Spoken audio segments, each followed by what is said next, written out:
Apa kamu pernah bertanya-tanya, kenapa kabel pengecas ponsel pendek sekali ya? Panjang kabel iPhone biasanya sekitar 1 meter. Merek lain bisa sampai 1,5 meter. Malah, kalau kabel pengganti bisa sampai 2 meter. Ada banyak sekali alasannya.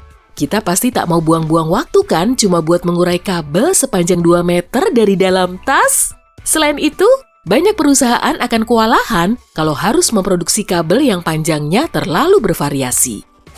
Baterai ponsel akan cepat terisi kalau kabelnya pendek loh, karena hambatan listriknya minim dan tegangannya lebih stabil. Kabel yang panjang justru membuat waktu pengecasannya lebih lama karena sebagian energinya juga akan terbuang dalam bentuk panas. Ukuran ponsel saat ini juga semakin ramping dan kameranya semakin banyak. Kamera ganda menjadi fitur mewah pada ponsel yang lebih mahal. Dan setiap kamera punya tujuannya sendiri. Lensa low aperture dengan wide angle sangat bagus dipakai untuk mengambil foto jarak dekat, tapi kurang cocok kalau dipakai untuk menjepret objek yang bergerak. Karena itulah, ditambahkan lensa yang lebih panjang. Keunggulannya bisa membuat gambar terlihat lebih besar dari jarak jauh dengan minim pencahayaan. Ada juga kamera yang dipakai untuk mengambil foto berwarna, sedangkan kamera satunya untuk mengambil foto hitam putih. Hasil jepretannya berupa foto yang menggabungkan informasi warna dari satu lensa plus detail tajam dari lensa lainnya. Lensa tambahan juga bisa membantumu mengambil foto dari berbagai sudut pandang meski posisi berdirimu sama. Saat sedang asyik menggunakan ponsel, mungkin kamu melihat bateraimu menggembung. Kebanyakan perangkat elektronik portabel memakai baterai lithium-ion. Desain baterai ini lebih reaktif karena partisi antar selnya lebih sempit sehingga meningkatkan tekanan. Saat baterai jenis ini kepanasan, kelamaan dicas, atau memang sudah usang, bagian dalam selnya bisa melepaskan gas buang campuran elektrolit yang mudah terbakar. Sel ini didesain untuk menahan gas agar tidak terbakar. Kalau ponselnya tidak terlalu menggembung, bentuk di bagian belakang ponselmu jadi kurang enak dilihat, atau mungkin ada celah di pinggirannya. Tapi, kalau kondisinya sudah parah, baterai bisa membuat gadgetmu menganga lebar.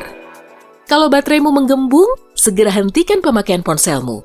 Jangan mengecasnya juga. Lepaskan baterainya pelan-pelan, jangan ditekan ya. Pisahkan bagian logamnya dengan selotip, lalu buang di tempat khusus. Kalau kamu tidak bisa melepasnya sendiri, bawa saja ke tempat servis. Saat sedang menonton video sisi terang, mungkin layar ponselmu tiba-tiba menyala sendiri. Fitur ini didesain untuk menampilkan notifikasi saat kamu mengambil ponsel atau menerima pesan. Tapi, fitur ini tidak berfungsi sempurna. Kadang bisa mendeteksi gerakan di saku. Akibatnya, ponselmu tanpa sengaja tertekan atau layar displaynya menyala.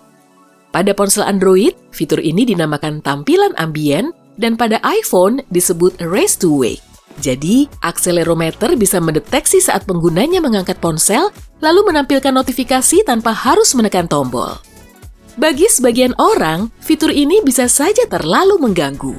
Tapi tenang, bisa dimatikan lewat pengaturan kok.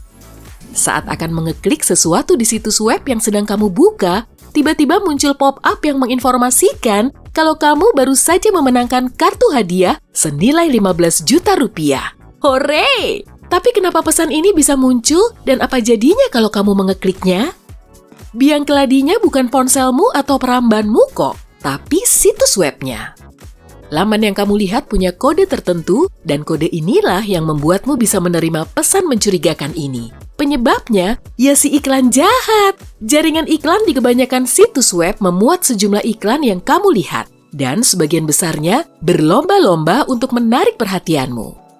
Sebagian iklan jahat juga bisa masuk ke jaringan itu atau cuma muncul di ponsel pengguna tertentu. Pemilik situs web jadi kesulitan untuk melacaknya kan? Laman situs biasanya memblokir suatu iklan, kemudian jaringan iklan akan menghapusnya. Tapi kan iklannya perlu terdeteksi dulu. Jadi, inilah yang akan terjadi kalau kamu mengeklik salah satu iklan jahat. Isi pesannya, kamu baru saja memenangkan kartu hadiah senilai 15 juta rupiah. Klik di sini untuk mengambil hadiahmu. Setelah kamu klik, muncul pesan, kamu harus menjawab 3 pertanyaan. Lalu pertanyaannya melebar, dan kamu malah menjawab survei selama 10 menit. Kamu juga diminta mengisi semua data dirimu untuk mengonfirmasi alamat, nama, tanggal lahir, dan nomor ponselmu. Akhirnya, setengah jammu terbuang hanya untuk mengisi pertanyaan. Tanpa mendapatkan kartu hadiah itu, kamu malah memberikan semua data dirimu yang bisa disalahgunakan. Ngeri, aku jadi ingat ini. Apa kamu pernah menerima panggilan telepon dari nomormu sendiri? Bisa jadi penyebabnya 3 hal ini. Yang paling umum sih, karena ada orang yang sedang memasarkan produk via telepon dengan cara memanipulasi identitas penelepon. Saat ia meneleponmu, yang kamu lihat nomor teleponmu sendiri, karena nomornya disembunyikan. Memang aneh sih, tapi kalau kamu tidak penasaran dengan pihak yang menghubungimu di ujung telepon, panggilan seperti ini tidak akan terjadi kok. Atau, nomor si penelepon mungkin masuk daftar hitam, sementara nomormu tidak. Alternatif ini bisa membuatmu mengangkatnya. Penelepon seperti ini mungkin juga menggunakan nomor telepon yang sangat mirip dengan nomormu, cuma beda 1 atau 2 digit.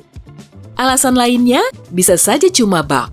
Pada iPhone, Siri bisa membuat panggilan ke ponselmu, tapi sebaiknya jangan pernah mengangkatnya. Si penelepon bukan kembaranmu dari planet lain pastinya kan? Sebelum terinstal di ponselmu, aplikasi akan meminta izin untuk mengakses lokasimu. Sebuah laporan yang dimuat di surat kabar The New York Times mengungkapkan, aplikasi yang punya akses ke lokasimu mengumpulkan seabrek data darimu. Lalu, data ini digunakan untuk meraup untung dari iklan yang disasar. Tapi sebelum kamu benar-benar mematikannya, beberapa aplikasi juga perlu akses lokasi loh. Misalnya, aplikasi cuaca, peta, aplikasi kesehatan dan kebugaran, media sosial, kalau kamu check-in di beberapa tempat, aplikasi smart home, kamera untuk menambahkan data lokasi ke foto, dan beberapa game, misalnya game yang mengharuskanmu masuk ke tempat parkir untuk mengumpulkan makhluk virtual. Masih terkait dengan poin sebelumnya nih.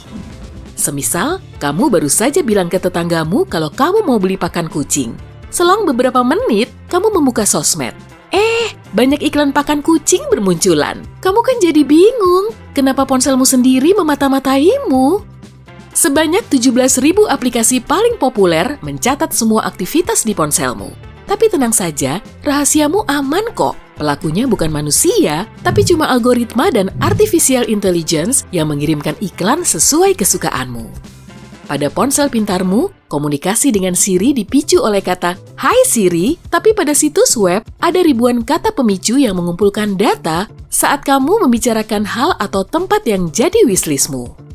Yang teraneh justru harga ponsel, karena terus meroket saja. Alasannya sih bermacam-macam, ponsel semakin sulit dijual. Banyak orang tetap menggunakan ponsel pintarnya selama mungkin karena memang awet.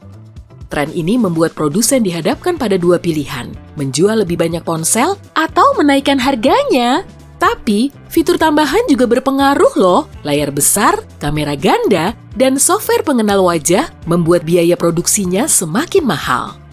Sebuah studi menyebutkan perusahaan teknologi sekarang ini kesulitan menjual ponselnya. Dan pada tahun 2019, mereka banting setir dengan membuat model yang lebih murah sehingga bisa menarik calon pembeli yang budgetnya juga beragam. Kalau aku sih menunggu peluncuran ponsel super palsu. Ponsel seperti ini tidak akan memata-mataimu loh, tapi akan terus memujimu dan merespon semua maumu dengan apa sih yang enggak buat kamu, Zing? Hey, jika kamu belajar hal baru hari ini, klik tombol suka di video ini, lalu bagikan pada teman-temanmu. Inilah beberapa video menarik lainnya yang bisa kamu tonton. Klik saja video di salah satu sisi layar, dan ingat, tetaplah di sisi terang kehidupan.